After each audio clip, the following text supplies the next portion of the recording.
सबसे पहला टिप जो आपको करना है that is timer based study. Distraction जब तक होंगे ना तब तक आपकी पढ़ाई नहीं होने वाली है। आज की इस वीडियो में हम लोग इसी चीज को डिस्कस करने वाले हैं और इसी चीज को भगाने वाले हैं, that is how to stop distraction. पढ़ाई करने बैठते हो और भूल जाते हो कि पढ़ाई करने बैठे हो, राइट? ये बहुत बार होता है और बहुत सारे बच्चों के साथ ये प्रॉब्लम फेस होती है। डोंट वरी, आज के इस वीडियो में हम लोग इसी चीज को डिस्कस करने वाले हैं और इसी चीज को भगाने वाले हैं, that is how to stop distraction.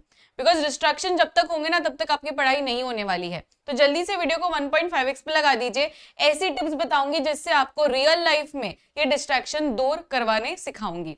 तो सबसे पहला टिप जो आपको करना है that is timer based study, जो मैक्सिमम बच्चे नहीं करते हैं। अगर आपको कोई भी चैप्टर करना होता है तो आप डायरेक्टली स्टडी टेबल पे बैठ जाते हो और वो बुक खुल के बस पढ़ना शुरू कर देते हो। अरे आप घड़ी तो देखो यार, कितना टाइम देना है, कितने टाइम तक आपको पढ़ना है, वो सारी चीजें नोट डाउन होनी चाहिए। फॉर एग्जाम्पल, अगर आप 2 बजे बैठे हो पढ़ाई करने तो 2 से 4 का स्लॉट बना लो।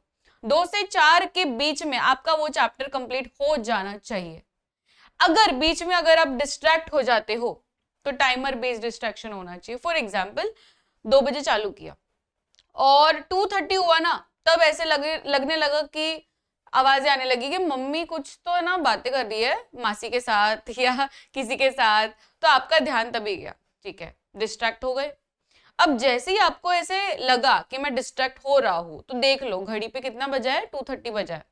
2:30 के लेकर आप जब तक डिस्ट्रैक्ट होते हो, फॉर एग्जाम्पल 10 मिनट आप बातें सुनने में गया और फिर आप बाहर गए, हॉल में गए, मम्मी क्या बात कर रहे थे आप, ये अच्छा ऐसा हुआ, ओ, तो वो सब गॉसिप का जो भी आपका टाइम होता है। फॉर एग्जाम्पल 2:45 बज गया, 15 मिनट हो गया, आपने 15 मिनट वेस्ट किया।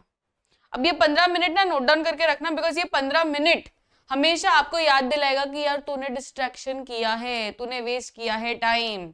तो वो 15 मिनट के बाद में आपका और डिस्ट्रैक्शन नहीं होने वाला है, that I can guarantee. Because वो गिल्ट जो आपके अंदर आएगा ना कि यार 2 से 4 का मेरा टाइम स्लॉट था पढ़ाई करने का, उसके बीच में मैंने 15 मिनट का टाइम वेस्ट कर लिया, तो उसके बाद में आपको फील ही नहीं होगा कि मैं और डिस्ट्रैक्ट हूँ। जैसे आपको लगेगा कि मैं डिस्ट्रैक्शन में जा रहा हूं, आपके अंदर से सिग्नल बजेगा नहीं, अब और नहीं, 15 मिनट ऑलरेडी वेस्ट हो चुके हैं।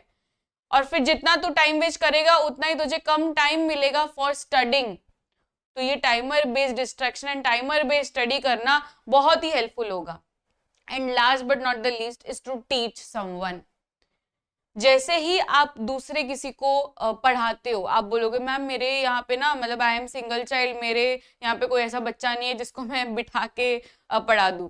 डोंट वरी, आपके पास आईना है, आईना के सामने आप बैठ जाओ और पढ़ाना शुरू कर दो। अगर ऐसा आपको नहीं जमता है, चलो आईने के बीच में भी नहीं बैठना है आपको, आप एक काम करो, जब भी पढ़ाई करने बैठते हो ना, बोल बोल के आप पढ़ाई करो। बहुत सारे बच्चे साइलेंट रीडर्स रहते हैं एंड मुझे मतलब बहुत नफरत होती है उनसे, because silent reading is so harmful and it is almost negligible. इससे अच्छा पढ़ाई करो ही मत, क्योंकि साइलेंट रीडिंग करोगे ना तो ना आपको याद रहने वाला है, बिकॉज याद नहीं रहेगा, बिकॉज तभी सुनने वाले सेंसेस काम नहीं कर रहे।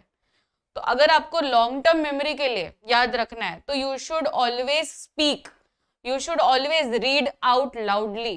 जो भी आप पढ़ाई कर रहे हो कि एटम ऐसा है, एटम ये है, एटॉमिक नंबर मतलब ये, तो बोल बोल के पढ़ाई करो। अब जितना बोलोगे, जितना एकदम चिल्ला चिल्ला के पढ़ाई करोगे, उससे आप ही को ज्यादा टाइम तक याद रहेगा। And that is tried and tested, toppers भी ये यूज करते हैं, इसलिए मैं आपको बता रही हूँ।